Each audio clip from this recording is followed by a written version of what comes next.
exception of rockets. That's awkward. But you can make the fuel with CO2 and water. So you can make methane with CO2 and water. So and in fact, you can do that with just electricity. So. Yes, exactly. So,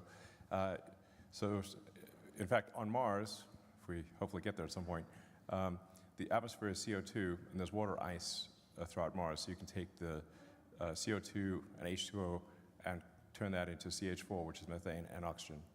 So ultimately, even rockets can be electrified.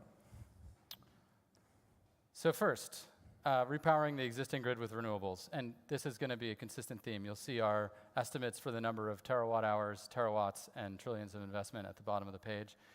You know, this is already actively occurring in front of us. 60% of the generation added to the US grid was solar in 2022. And actually, on a year-on-year basis, solar deployment is growing 50% year-on-year as of 2022. So this is a serious upswing. And if we continue this trend, this is going to be behind us before we even know it. Yeah. Second, switching to electric vehicles. Again, 21% reduction in fossil fuel use by doing this alone. Obviously, Tesla is heavily engaged in this activity, along with many others. Overall, EV production grew 59% year-on-year in 2022, and EVs hit an amazing 10% market share. I mean, it's an awesome milestone. I'm super excited to see that. I gotta. Yeah, I mean, this is obviously happening very rapidly, and I mean, I think really all cars will go to fully electric and autonomous, and so riding a non-autonomous gasoline car is going to be analogous to riding a horse and using a flip phone. That's basically going to be the situation. And we actually took a somewhat conservative assumption here in terms of how many batteries are required, because the more the fleet is autonomous, the smaller the fleet needs to be, just from a utility basis. So we're not accounting for all of those benefits, or really much of those benefits at all in this number. And what does this fleet look like? You know, just rough view from our perspective. Of course, we could be wrong, but you know, you can see the sort of breakdown of the fleet by millions of vehicles. You know, our goal is to do 20 million electric vehicles a year. Yeah.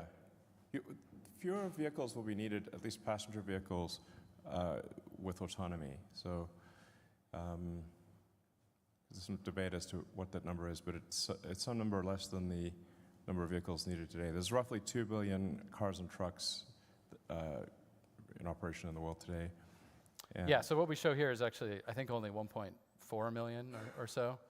So we're represent 1.4 billion, I mean, or so. So a smaller fleet, and you know the numbers here in this presentation are around 85 million vehicles a year produced. Just to give you a sense of how we're thinking about this. Again, we're going to put all these assumptions up online and encourage people's thoughts. Yeah. So we're basically heading rapidly towards an electric or autonomous future. Exciting. Yeah. And one of the reasons why EVs are so enabling is this end-use efficiency point. Tesla Model 3, it's 4 times more efficient from the well to wheel than a Toyota Corolla. And that's all about the efficiency of getting the electricity into the car in a sustainable energy economy, and then how efficient the car is in transferring that stored energy to motion on the road.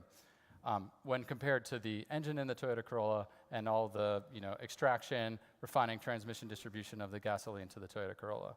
And just for, this is a fun reference, Model 3 can drive over a mile on the energy it takes to boil a pot of water for pasta, and then it can drive another mile on the energy it took to cook the pasta. And that pasta is 1 pound, and Model 3 is like 4,000 pounds.